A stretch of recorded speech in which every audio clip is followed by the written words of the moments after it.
Hello, everybody, and welcome again to Rise Up Life on Fire podcast.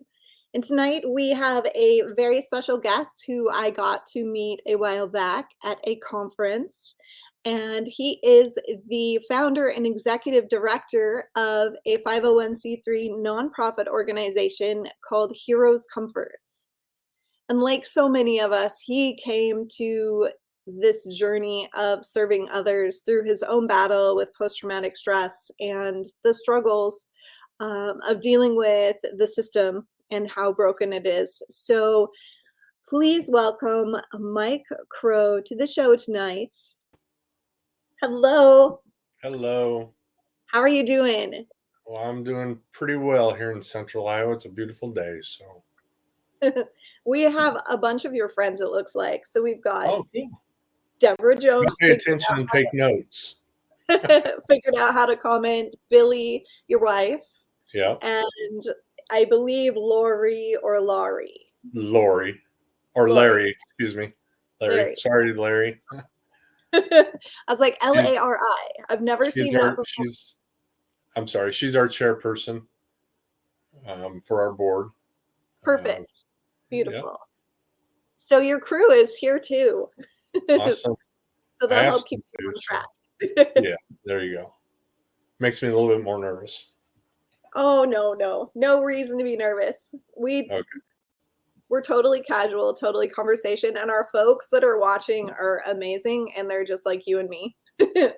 So a lot of them have organizations, and a lot of them are struggling with the things that we're going to be talking about today. So kind of both sides of the coin here tonight. Okay. So first off, since I already brought it up, why don't you tell us a little bit about your organization and what your organization does? Well, our organization per se started 2 years ago when a group of firefighters and myself got together on Facebook Messenger, and we just did a Bible study and talked about, how we were feeling and how we can help each other the best. And then as more people wanted to join that, I thought, well, let's just make it a closed group on Facebook, and we'll invite some other first responders. They don't have to be just firefighters. That grew a little bit to about 200 when I determined the potential for growth because of the significant need of what we provide and services. We decided to get our 501c3 from the IRS, and we became organized February of last year. We've gained some new board members. We've done some other stuff in helps of people, but we can talk about those specifics later. So that's how Heroes Comfort came to be, out of a passion of my heart and my experiences. I love that. And I love the way that you come to it from kind of the same place we did, that you're going to do the work either way. Like, you did the work for a year before you started the nonprofit. Right. And I think that's a message for people out there, because I see a lot of people say, oh, I just want to start a nonprofit. And when I see that, I want to find out, why do you want to start a nonprofit? What is it that you're doing, or what is it you think you're going to get out of this? Because we do this out of passion. And I know that this is you too, that we do it out of passion, and we're going to do the work anyway. And we've been doing the work for, a couple years, most of us, and there isn't pay in it for us. So it's not something that we do for a big paycheck. No. And there'll never be a big paycheck, because a nonprofit that's doing the work correctly is making use of as much of those funds as possible for the end user. It's not for us. Right. So for those of you out there that have this idea that if I start a nonprofit, people will give me money and it'll be super easy, that is not the way this works. You probably work a lot of hours, right? I do. And, since it's not, I get no salary or anything at this moment. So everything is out of pocket. So that just increases our bills at home, which means I have to work more away from the project but then when I'm home, I'm on it as much as I can. I'm on it during the day at lunchtime. Um, it, it has the need for somebody to put in, a good 25 hours a week at least into the project itself as it stands right now. You are one of the lucky ones. You have a partner. You have a spouse that supports you on this journey. I do too, and I could not do what I do without my husband. I So, I I would not be sitting here right now if it weren't for Billy. so we know first responders have a really hard time with marriages, and that's one of the things that's oftentimes a symptom of the career, or dare I say, a casualty of the career. Oftentimes, our relationships and our families. So, tell us a little bit about how you met your wife and how she supported you and how Well, amazing she I'll is. back up and cover a little bit of what you said there about kind of statistically or however you want to, whatever you want to call it. But I was previously married for 20 years. Um, the relationship was not the best to start with anyway. I had some childhood trauma that I brought with me. And then I went into this chaotic field that I went into, and that just accumulated more and more and more stress. Well, eventually the marriage ended. I ended up drunk, um, popping pills all the time to sleep it off and sleep it away. Um, and a few about a month later, after my then wife had left my children and I was able to. I was looking for a friend. Honest to goodness, that's all I was doing, was looking for a friend, someone to talk to. And I went on Match.com, which I know everybody's thinking, oh, Match, But I met Billy. We got to be good friends. We dated for a couple of years, and then the time was right to get married. And on next Wednesday, we'll be celebrating 10. So she's been extremely supportive, especially when it comes to the financial aspects of running a nonprofit. When you're paying it out of pocket, it adds up really fast, and then you have to try and balance that time of of work, but leave time for doing stuff for the nonprofit. Like for me, I've been through a couple of jobs, partly because of my PTSD, partly because jobs were dissolved, and some other things. But she has supported me even as our income levels went down a little bit because of the change in jobs. She still supported me, saying, I want you to give into this project. I want you to be able to support this and do this because I know that it's your calling. So she has been extremely instrumental. I'm not saying that I haven't put a little bit of stress on her, because I have, but she's been very gracious and understanding. And I think part of that is because I was still on duty for the first 3 or 4 years we were together. So she saw the trauma. Then she saw the trauma of the broken marriage, and then she saw it all, and she never has once, um, not once have I ever thought she was going to leave my side. So So, curious question. go Is she ahead. a first responder too? No, she is not. She's never been involved with a first responder. She has no family that are first responders. So, and to top that off, she doesn't really have any trauma in her background. She grew up in a very healthy, safe home. I was her first marriage, no kids. So she didn't have a lot of experience with mental illness, mental health disorders. So when I came along, it was really hard for her to try and grasp an understanding. But she's stuck with me. She's been to therapy with me. Um, we go to church service together. We do all those things together. And again, not one time have I ever felt like she was going to say, Mike, I'm done with you and even though she's probably had it right, in my opinion. Um, you know, um, to say I can't do this, but she's fought through it, and she's now one of my biggest supporters. I love that. Relationships are really important. They are, especially when you're in the service, but even when you're out of the service, which is hard to maintain. So passion and purpose are a huge big deal, especially as you leave a first responder career that becomes your identity. Is your nonprofit where you focus that passion and purpose?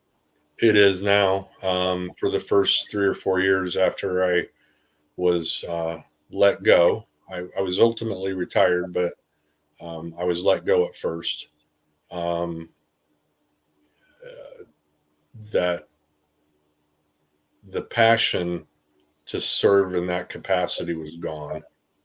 Um, but I knew I had to do something, and I identified myself even 3 or 4 years later. I would say, "Yeah, I'm paramedic Mike Crowe," or "I'm firefighter Mike Crowe." That's that was, and my therapist taught me this. That was me identifying myself as what I do, not who I am. Right. And so it took me a little while to break that, but I've been able to get away from identifying myself that way. Um, if it comes around, I'll mention, yeah, I'm a former retired, or I'm a retired paramedic firefighter, or whatever, but I don't introduce myself that way. I don't, that's not the first words out of my mouth like it used to be. So you started out as a paramedic. I did. I started out as a paramedic. I started out as an EMT back in '92, and then I went to high school immediately after that, and then a couple years later, I went to paramedic school. I served 23 years as a paramedic, and then 10 of those years was with a fire department as a medic and firefighter. So what is that what you wanted to be when you were a kid? You know what? People ask me that, and I think, no, I don't think so, but maybe I did. I grew up in a small town of about 600 people at the time. And when there was a fire or an ambulance call or anything like that, the town siren would go off like it does today in the town that I live in. Um, so when I would hear that siren, I'd be like 11 or 12. I would run out my front door, get in the middle of the main street and watch for the fire trucks, or even the responders just responding in their cars, because I remember seeing how fast they went around corners and skidded around the corners. And, that was an adrenaline rush for me. And I think that is the adrenaline rush is what steered me down this path. So did you do anything else before that? Yeah, I served in the military twice, well, 3 times if you consider the National Guard. I served a total of 14 years between the Navy and the Army. I briefly did some work between that and working full time as an EMTI. I was a district loss prevention supervisor for the Kansas City district of Walmart. So you got a civilian job and you got bored. Yes, I got bored. It was an interesting job because, I mean, I did investigations. I went to schools to learn how to interview people, and I started out just catching shoplifters, and then I went up to the bigger teams and got my own district. It was extremely busy. It was too busy for the low amount of pay. I was away from home all the time. It was probably more hours away from home than the shift work at the fire department was. So yes, I got bored with the job itself, but I got burnt out really fast. So let's talk a little bit about the post-traumatic stress. Let's talk a little bit about your career. Okay. So how long did it take for you to start feeling like things were not healthy for you? So that would have been 2009. I can identify it. 2009. So 93, 90, let's say 95 after all my schooling, 95 to 2009.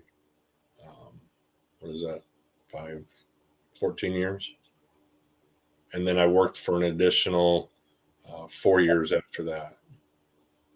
So do you feel like yours was one specific call that was problematic for you, or do you feel like it was the accumulated chronic? I think it was chronic. There was a time in my life when I would have said, yeah, it's this one call, and I could describe that call to you, which I'm not going to do on this format. But I think I grew up in a traumatic home, went into a toxic relationship. So I had all that trauma. And then I started being exposed to everybody else's trauma over and over and over again. My first call as a full-time EMTI in Topeka was a home invasion shooting in the face. That was my very first call. And those kind of things stick with you.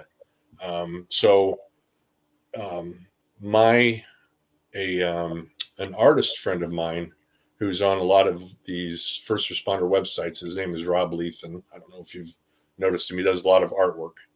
Yeah. He talked to me one time about what that looks like in my brain. And I described it to him as one of those heavy 6-drawer steel filing cabinets full of folders. At one time they were all nice and neatly put away in there. Unless somebody knows different, I don't know how to forget memories. So I had to do something with them. So I compartmentalized, like probably 90% of the people watching do. But it came to a point where you couldn't close those drawers anymore. The files were sticking out and laying all over the floor. None of the drawers would close.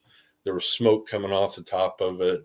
And he had it so my skull was flipped open so you could see my brain. And that's what was in place of my brain. So I think when I realized it was 2009, 14, 15 years in.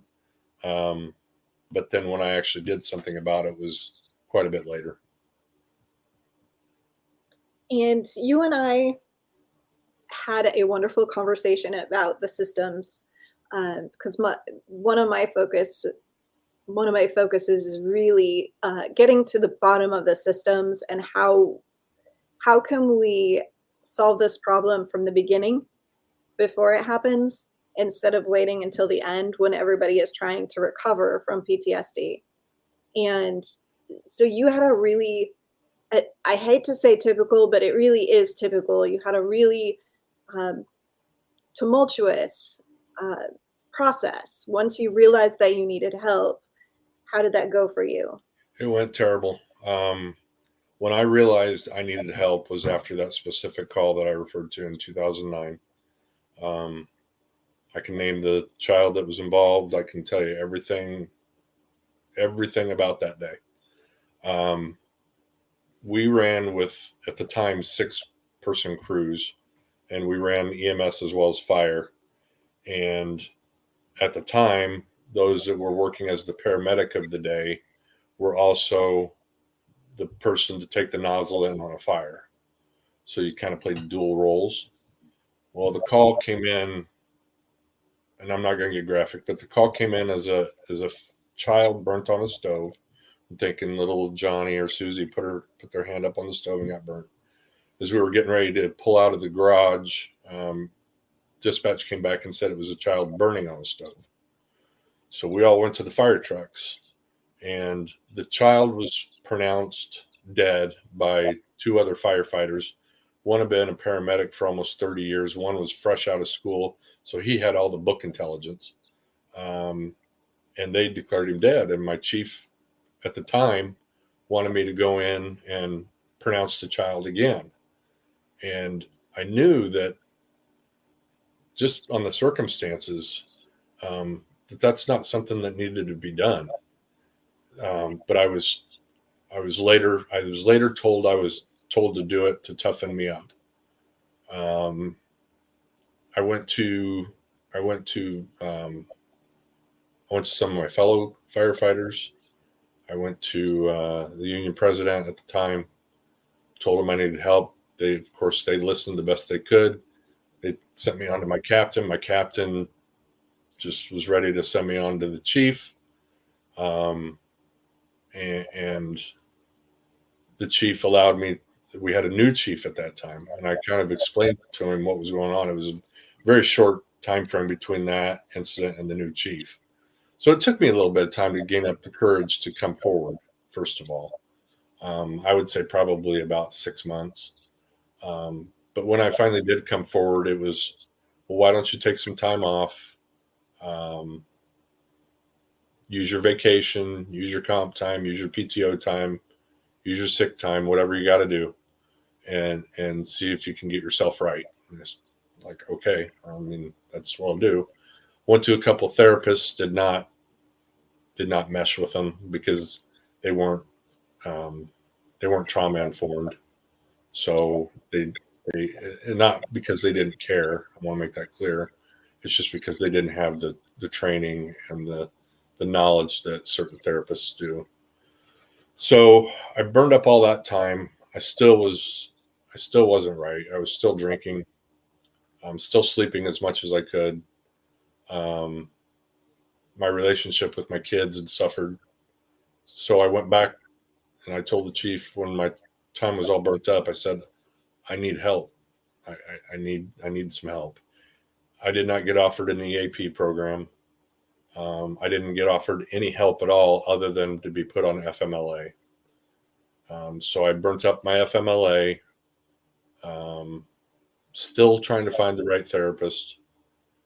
Eventually found them, but only after my FMLA was burned up and I went back to the chief and he told me I needed to be on a truck that day.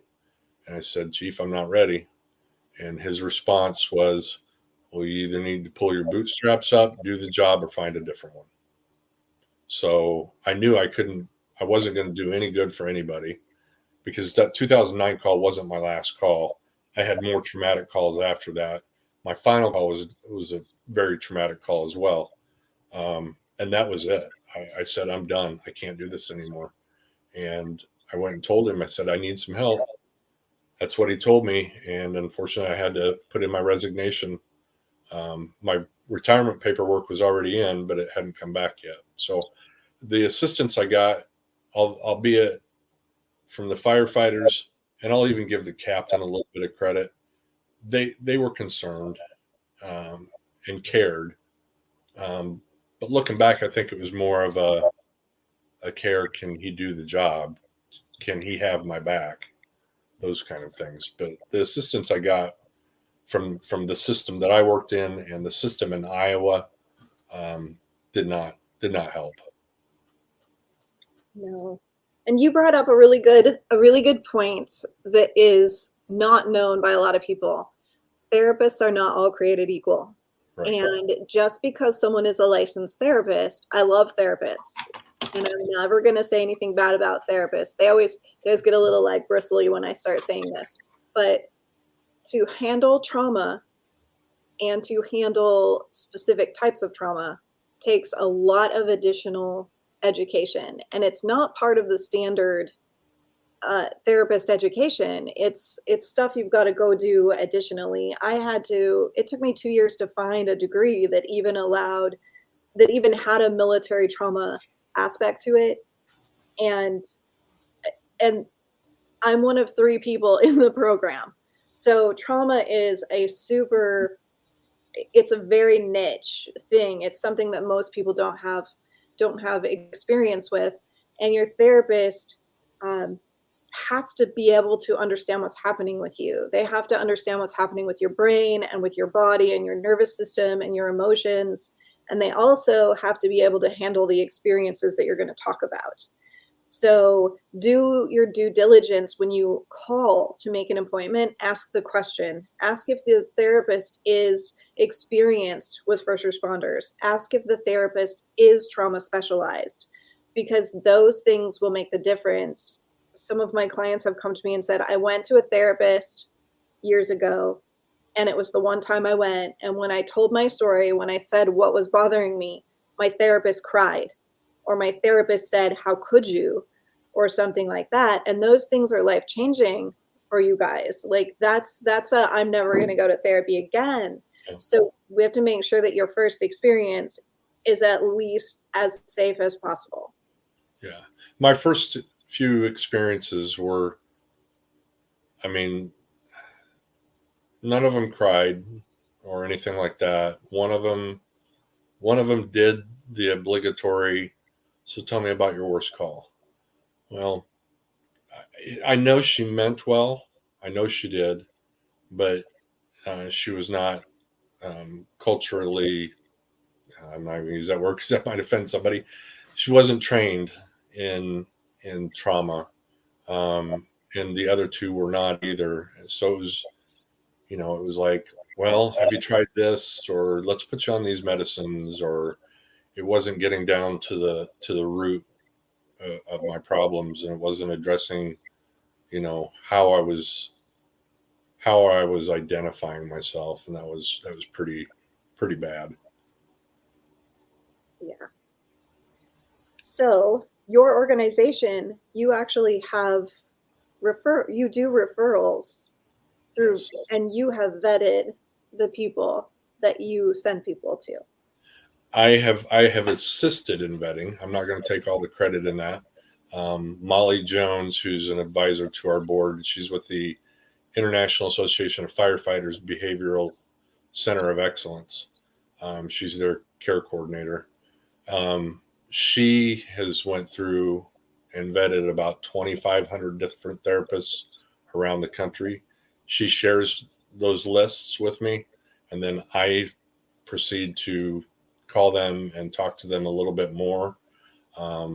My conversations are more, hey, would you be willing to help one of our first responders that's come forward to us, and give them some free counseling, because they don't want it to go through their insurance because they're afraid their agency will find out, or they don't want to go to, the clinic, the office, because they don't want anybody to see them, or whatever the case may be. So we do.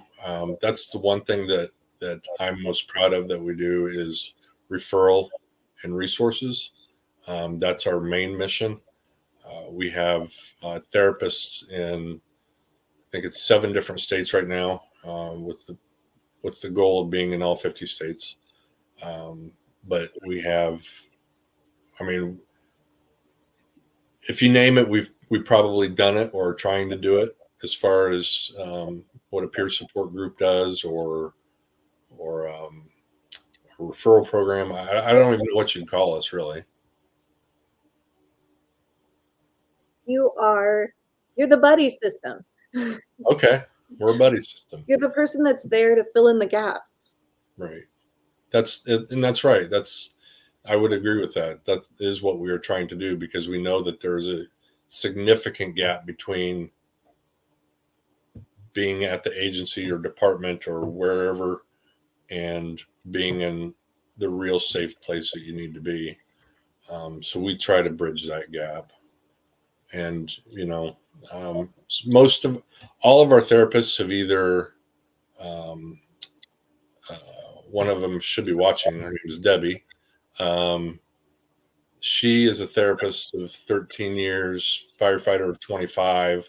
So she's really knowledgeable in the culture, and she provides treatment for first responder. We might refer to her at no cost to them, and we ask for up to 3 sessions, but as therapists know, it's not really enough. So several of our therapists want to go from beginning to end with that client at no cost, which is huge. It gives them a sense of, financial security. It gives them a sense of confidentiality. They know that we mean business. When we say we're here to help you, that's what we're going to do. Perfect. I'm always here for you too, if Thank you. I appreciate that. So, and yes, Deborah Jones is on now, and she says, you're absolutely correct. Not every therapist is made for trauma. One of my biggest pet peeves. I always say, like, I wish there was a way for therapists to know ahead of time a little bit more about what a client is coming to them for, so that they would have the opportunity to say, I'm sorry, this isn't a good fit. Right. So that And we don't have these you problems mentioned, much. yeah, and you mentioned something um, a little bit ago about being prepared, and it's my belief that preparation should be the number one intervention. Preparation for the traumatic event and how it's going to affect you, and then the second step is the response. How are we going to respond to that? We're going to send you to counseling? Are we going to refer you to the center of excellence? Are we going to send you to to detox? What are we going to do for you? Are we going to pay your wife's rent while you're in detox, which we've done before? We've bought groceries. We've, whatever it is that needs to be done to fill in that gap, as you said, we do it. But going back to what I was just talking about, prevention and preparedness should be the first thing that we think about. But unfortunately, this kind of stuff does not just one day is all we got in paramedic school on mental health. And it wasn't even, it was just more like you can tie them down with this situation. You can't with this. You can give them Haldol, you can give them Versed, you can give them all these medications, and you transport them.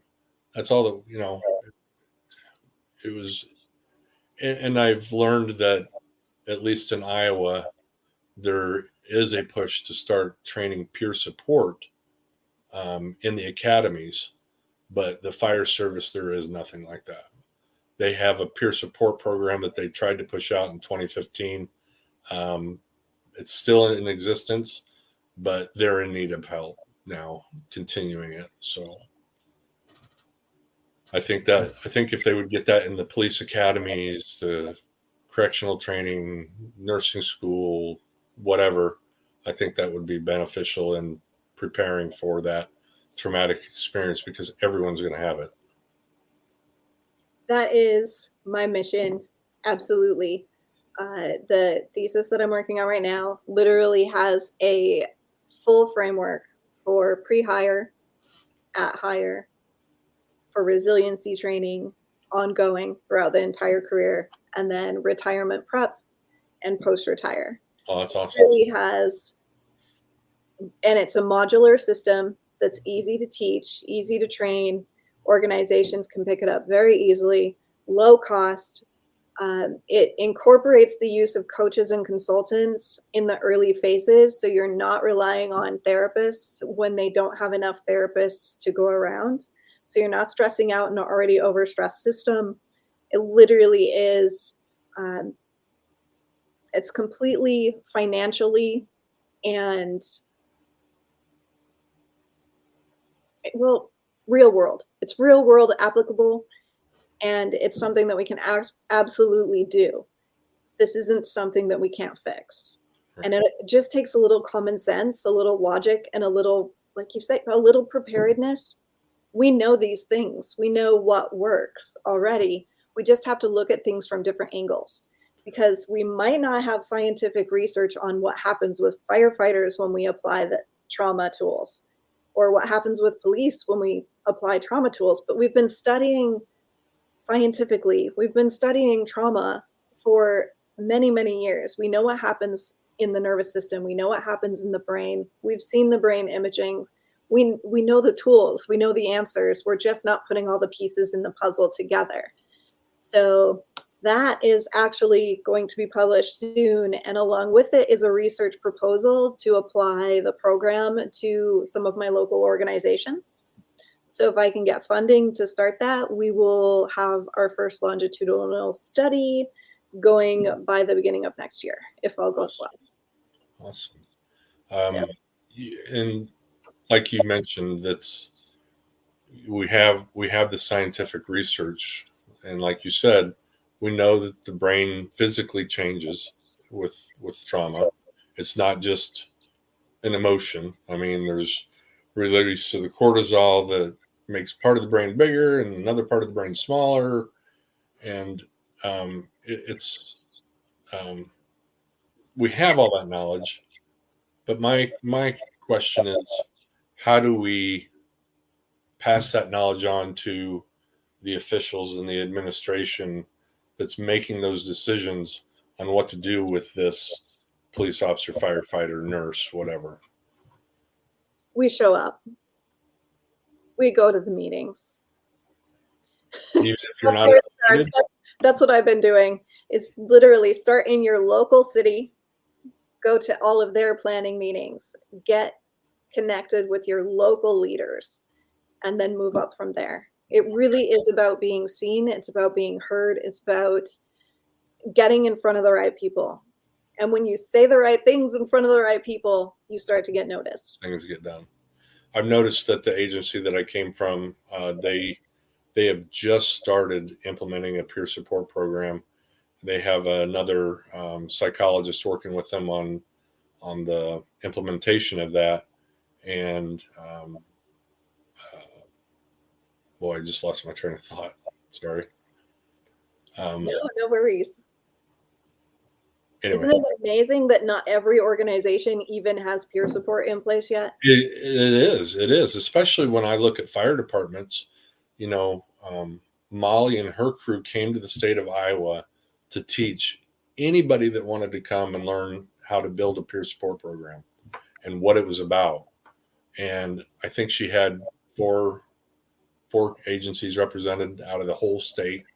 I mean, granted, Iowa's not a huge state with, you know, Kansas City or Houston sized town, you know, cities, but we experience the same trauma, you know, in one way or another.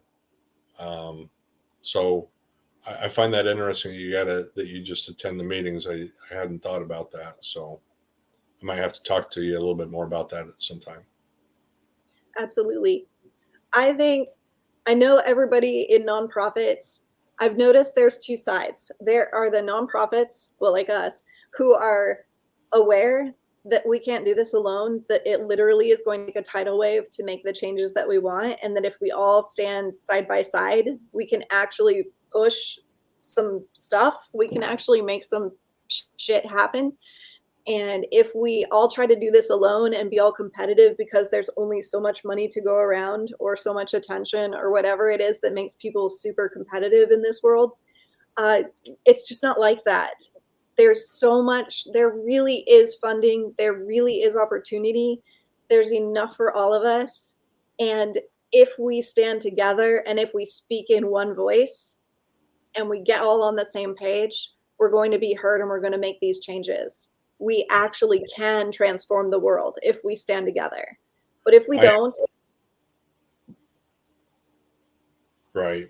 Yeah, I've got one person on our board is a state legislator here in Iowa. We're really happy about that. She's signed off on our programs and has given us letters of endorsement and stuff. And then we've also talked to Senator Joni Ernst out in Washington twice. She's all on board for us. She wants to hear what we have to say. She just wants a more detailed outline or whatnot of how to implement these changes. So that's something that I've kind of been working on.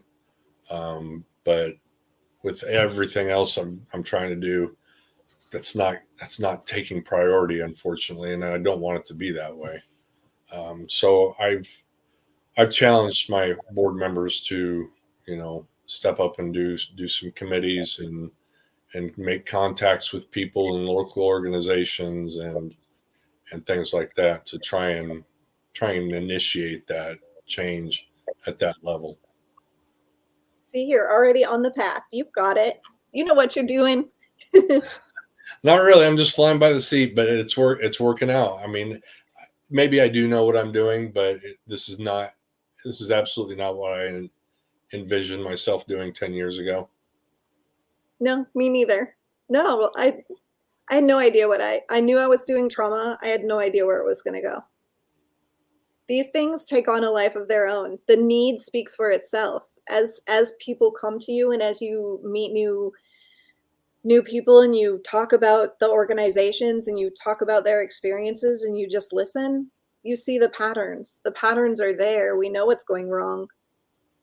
Well, Now we just have to fix it. one of the things I try and tell people, or just give them an example of a study that was done in 2015. It was right after Hurricane Katrina, so there was a little bit of, you know, possible skewing of numbers because of that, or that might not be the right word. You know what I'm trying to say, but it studied police officers in a survey, and 3/4 of the officers that were surveyed admit to having an exceptional traumatic experience. Over half of them did not report it, and half of them also knew personally a law enforcement officer or knew of a law enforcement officer that had completed suicide. And, you know, when the last study done on the substance use among officers that I found was like 2011. And it was upwards 24 to 47%. I mean, like you said, the numbers are there. All you got to do is look at it and say there's a problem. But my struggle is finding people to listen. I've reached out to several larger departments around here and just haven't got any response from the chiefs or anything like that. So I'll be looking for some help on ideas to get our voices heard. To get into those places. Yeah. Yeah. No, it's challenging. That's the hardest part.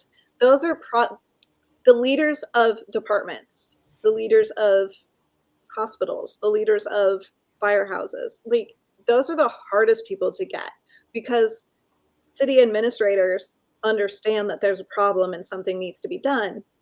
I think what we're seeing in our departments and in our organizations is there is still a really heavy stigma for them too. And so many of them are, you know, they're the good old boys. They're at the top of their career. They've been there for a long time.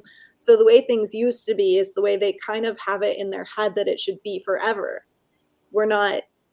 You know, what's funny about what you say there, though, Krista, is they say that about stuff that matters, about personnel.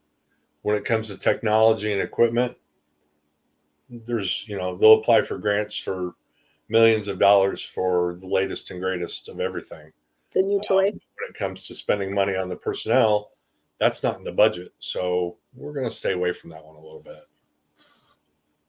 I think there's also a fear of, if we admit that there's a problem, then we have to face what that says about us, right? Yep. There's that, like, wait, if I admit that the men and women in my department are vulnerable to committing suicide, I have to admit that I'm not a great leader. I have to admit that I've failed my people. I have to admit that I have done something wrong, basically. So there is like this, wait, I can just pretend like everything's okay. My people would never do that. My people are happy. My people are, you know, my crew doesn't have mental illness. That's everyone else. Right?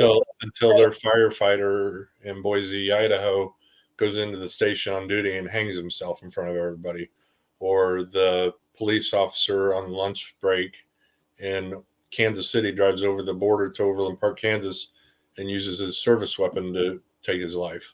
You know, then what are those leaders thinking? That's what they need to be thinking about, not oh, let's just ignore it. They need to think about what's going to happen if I do ignore it. Right. Well, Deborah just said research shows that if the chief of these departments mentions their own mental health experiences, others will start talking to. Yes, they absolutely. If they lead by example and if they open the door, then everyone else feels safe to open the door. Right. Nobody wants to be the weak link. Nobody wants to be the guy that needs to be toughened up. Everybody wants to be seen as dependable and competent. Competent. They got it together. Right. That doesn't happen to me. That happens to someone else over there. Right. Exactly. Yeah. So We got to break this warrior mentality that warriors bleed, warriors are injured, and PTSD is not a disorder. Right. It is an injury. And Correct. until we can get the language to change, and I'm even trying to go even further than that, I want it to change from traumatic stress, which is a general term that covers any trauma, to occupational traumatic injury. So we're talking about what it is and who should be responsible for it. If we say it's an occupational injury, then we put the blame and the responsibility where it belongs. It's part of the job, it's required. If we say it's just traumatic stress, that's just everyone's issue, right? But this is part of the job. It's a requirement. It's unavoidable. So why don't we just change the language so people actually start realizing that, wait, this is something that I'm responsible for. This is something I need to take care of my crew for. It exists, it's real, and it's an injury like any other. If you cut your arm off, we're going to take you to the hospital. If your brain is injured because your nervous system has been jacked up because of these experiences over and over and over again, we should be saying the same thing. How do we help you heal? Not, oh, are you going to be there for me when I need you to have my back? Right. Or toughen up, pull your bootstraps up. That. Right? We don't say that. And when I first heard that phrase, somebody was talking, I think it was in Nashville. I was in Nashville at a conference or at CISM training. And some of the guys from the Nashville Fire Department were talking about that very same thing, and said that they were having a debriefing not too long before that. And if you know anything about debriefings, they try to keep the administration out because it doesn't have anything to do with the call that you're talking about or whatever. But their chief came in the middle of it, sat down, and the person hosting stopped, and everybody stopped talking and started looking down. That's a bad sign. When your chief comes in and you put your head down and you're supposed to be talking about something that affected you personally, that's not good. And then to say in that meeting, hey, you need to pull your bootstraps up. This is a bad, what was it? He said it was he didn't like the way that it looked for the Nashville Fire Department for that debriefing. And then he got up and walked out. So, and I'm not trying to call anybody out or throw anybody under the bus at all, because I think it's more of I think there's some worriness about it, about coming forward or dealing with it. You're worried about how's that going to affect staffing, how's that going to affect budget, all these things. But then they're forgetting to think about, what is my police officer going through? What is my firefighter going through? Humanizing it and trying to understand how they must feel, instead of being, all administrative, you know what I mean? Yeah. And we don't know what we don't know. So right. Exactly. If you've been off the street for a while, or if you've never even been on the street, you don't know what you don't know. You can't understand what other people are going through. So to sit back and be making decisions about people who are having different experiences is a big challenge. So we have to make the conversation common. We have to talk about it so that people who don't see it, who don't experience it, can understand a little better how normal and common this is. Like, the thing about the numbers is they lie, because we look at statistics and we go, oh my gosh, that's a really high number. We say, what, over 30% are going to have PTSD. But the problem with these numbers at any given time is that you're probably looking at a quarter of the people who are struggling, because people aren't talking about it. People aren't saying what's going on for them. So we can't look at the suicidal ideation numbers and think that that's accurate. We can't look at the attempted suicide numbers and think it's accurate. We can't look at the PTSD numbers or sub-threshold. When we get into the conversation of who has diagnosable PTSD and who is not diagnosable but suffering just the same, who is struggling with nightmares and anxiety and fear about going to work and all of the different symptoms, but they just don't happen to have all of them at the same time in a way that's diagnosable. So all of those people who are just starting that scale, who are creeping up and up and up, it's so much more than what the statistics show. And the And that statistics are bad. and the thing with the statistics is you're not getting all the reporting. You're not getting all the reporting of the first responder suicides. You're not getting all the reporting of first responders that are going in for inpatient mental health. I mean, I know that that's a fact because I experienced it. I took a local firefighter who was deep in the PTSD, PTSI, whatever you want to call it. Had been drinking really heavily and wanted help, but there's 3 hospitals in Des Moines, and he wasn't going to any of them because he knows everybody there because he's a Metro firefighter.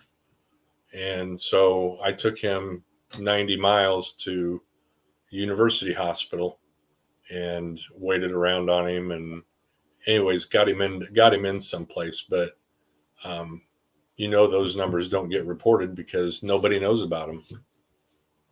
No. And it'd be immoral to ask any questions. I think if I knew a firefighter had been in inpatient mental health, it wouldn't be right to ask him, so how was your experience, or what'd you really go in for, or things like that. So that's the other side of the work we do. What's that? The private and confidential aspect, that therapists who work for the departments, Yeah. not the employees. So employees don't trust them because it's not private and confidential, Right. because they report to the supervisors. So how many of us are going to go in and say, yeah, I had these suicidal thoughts, when we know that person is going to say, oh, well, we should maybe put this person on desk duty, or do that, or get them out somehow. right? So a lot of states I know you use workman's comp for stuff like that, for the time between the end of their service until they get their retirement or disability. They use workman's comp. Iowa doesn't use any kind of in between. There is no workman's comp is affiliated with it. Now there is if you've shattered your shoulder, but right.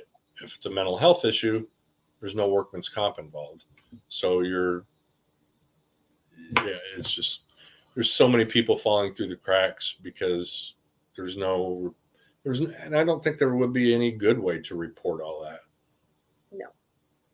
But see, again, that's an example of a physical injury is treated completely different than an injury to your nervous system and your brain that is trauma-based. Right. So, I mean, we're talking about mental health, but we're not talking about disorders per se that the individual is genetically born with or predisposed to. We're talking about a cumulative damage over time that happens due to exposure to something. So, I mean, we're literally talking about the same kind of concept as carpal tunnel or, a repetitive use kind of injury. We're talking about an injury, and we're not treating it like an injury. So until we can get that universal understanding that if we treat it like an injury, we can treat our people correctly, that kind of retirement situation won't be in play anymore, because it won't be a mental health condition. It will be an injury, and it will be respected as such, if that makes sense. It makes absolute sense. I've heard people say, oh no, we got to keep it a disorder so we can give them a diagnosis according to the DSM-5 or whatever. And then you hear the opposite. No, it's an injury. And it is. I believe it is. And I didn't really recognize that until I saw my first imaging of the changes in the brain, Mm-hmm. the development of different pathways within the brain that are broken. So, yeah, it is. I agree with you 100%. It is an injury. And I like the idea of the occupational aspect of it. Yeah, I understand the argument of the DSM and the diagnostic codes, and these are our billing codes, and we have to use this for billing. And it does make sense to one to some degree, but it would take very little to switch it from a mental health condition, which goes in a DSM, to actually changing it to a diagnostic that's a medical diagnostic, which would totally flip that argument on its butt. Yes, I agree. So Somebody's taking that on. if we insist on keeping it categorized with mental illness, if we actually flipped it and made it an illness, we could switch it a little. But I mean, it's all about money. It's all about billing. We're not worried about that. We're worried about taking care of our people and making sure that this gets handled. Right. So that's an administrative issue. They can figure that out. I'm sure it's really not that complicated. What is, but we tend to complicate things ourselves. So, right? Yeah. So now that you're doing this big work, what's your 5-year vision? Well, our 5-year vision is to be in 15 to 20 states, and then also I want to call it more of a 3-year vision for this part, but we want to build or renovate a current building. I'm going to call it a respite center. It would be, we call it Home for Heroes. We're either going to build it on Lake Okoboji here in Iowa, which is very beautiful all year round, even in the winter, or possibly down in the Ozarks in Missouri or northern Arkansas where the weather stays nice. But it's going to have the capability to house 6 to 10 for substance use disorders. It's going to have the capability to have inpatient mental health. And then it's going to have a section where if a first responder just needs a 3-day getaway to decompress, he or she can come and they can bring their spouse or significant other with them. So that's in our 3-year goal. We already know what grants we got to apply for. We've already got some significant people to sign off on it. It's just a matter of finding somebody to get us the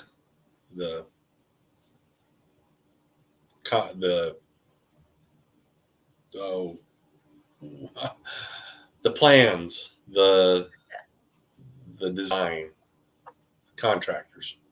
That's what I was trying to think of. So that's probably our 3-year goal, but it may be more like 5. That is an amazing goal. I love that. You and I are so in alignment. I love it so much. So we want to do long-term recovery centers. We want to create centers where people who do not have addiction problems, who are just struggling, right, struggling with the PTSD side of things, trauma reactivity. We want to give a space where people who are not handling being out in society very well for the time being. So a lot of like military reintegration can be really challenging for some first responders who are just hitting that retirement phase and they don't really have anything outside of that and they don't really know what they're going to do with themselves. So those kind of gray areas where there just isn't a place for people to go and basically just recreate themselves, their identity, and the life that they want to live. So we want to have these places where people can go, and if there's a homelessness issue, we want to be able to build a tiny house. So we're going to have tiny houses and they can do all of the interior design and decorating themselves and create their space. And then if they need to take that with them when they leave, then they can do that. If they don't, then they can leave it for the next person. And then, of course, the equine therapy is a really big deal. So we love the idea of animals. Animals rebuild empathy and connection and compassion, and that's a really big deal for reintegration. So we're looking at a really alternative facility to what's currently available. So that's kind of where we're going to is, wait, there's a gap.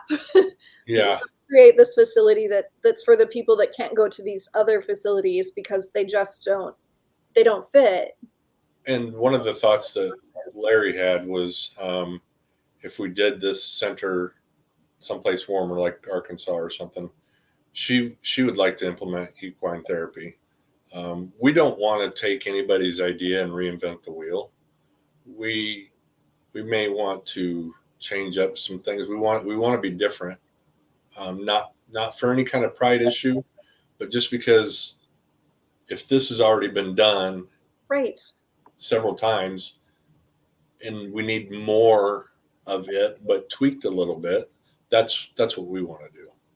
We don't want to take anybody's concepts or what's that? You want to fit the people that don't have a place they can already go. Exactly. Yep. I'm very happy to have you on the show tonight and to be able to share your wonderful mission. Yeah, thank you for the invite. Appreciate it. As we close, what's the last thing that you would want to say to your audience? Are they mostly first responders, or who's my audience really? Military, first responders, families. For all the above, the family included. The one thing that I've learned is to not give up hope at all. You give into, if you give into it just one time, that's going to set you on a path that you don't want to go down. And I say that from personal experience. Don't give up on hope. Don't give up on people. People are there to help. If they say they're confidential, trust them, unless you hear differently for some reason. And finally, step out and admit you need help when you need help. There's no being brave. There's no classification of courage or anything that goes along with that. You're a human being under the badge, under the uniform. You are just like me, and I am just like you.